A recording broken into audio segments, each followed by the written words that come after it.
Company से हर quarter मुझे कुछ शेयर सैलरी के रूप में मिलते हैं, क्या हाँ। उससे मुझे शेयर का दोष जुए का दोष लगता है और क्या मुझे उन्हें तुरंत बेच देना चाहिए? देखिए, अगर शेयर को जुआ मानते हैं तो गलत अवधारणा। शेयर जुआ नहीं है, शेयर एक व्यापार है, वो एक प्रकार का इन्वेस्टमेंट है।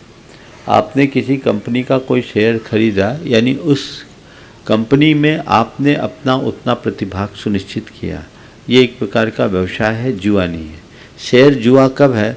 जब फ्यूचर आप करते हैं, फ्यूचर फाटका आप करते हैं तो जुआ है, डिलीवरी में जुआ नहीं है। लेकिन हमें ये देखना चाहिए कि किस कंपनी का शेयर ले रहे हैं, उस कंपनी का उत्पाद क्या है, वो कंपनी करती क्या है, उसका कोई प्रोडक्ट हिंसक तो नहीं है।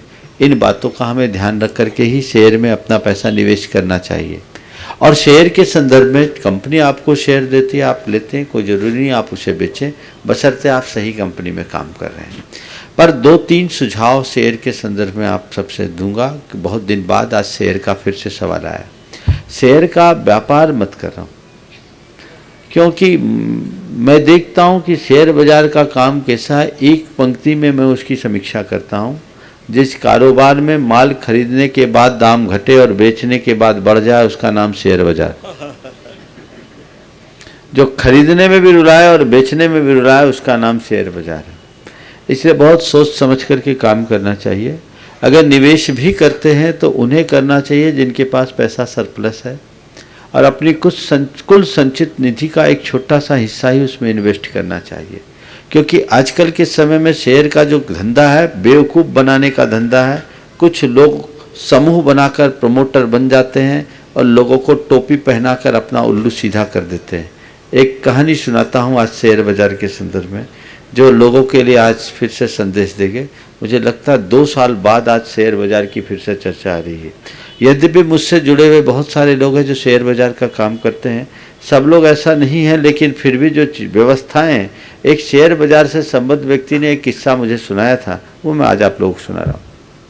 एक गांव में बंदरों का बड़ा आतंक था, लोग बड़े परेशान थे।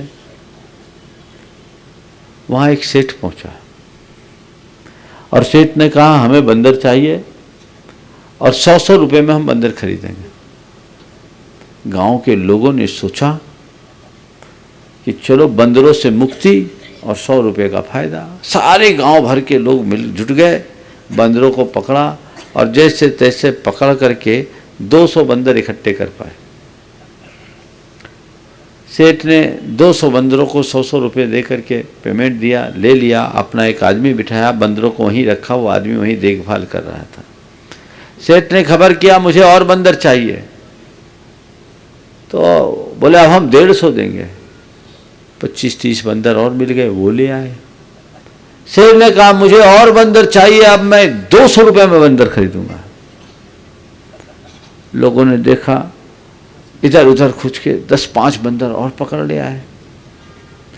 फिर बोला भैया सेठ ने कहा हम 300 में बंदर खरीदेंगे। अब कहीं बंदर ही नहीं।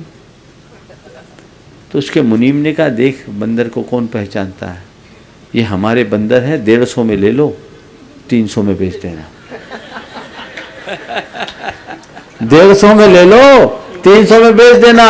अब लोगों को प्रस्ताव समझ में आ गया, जितने बंदर थे सबने 150 में खरीद लिए। वो आदमी कहाँ गया, आज तक लौट के नहीं आया।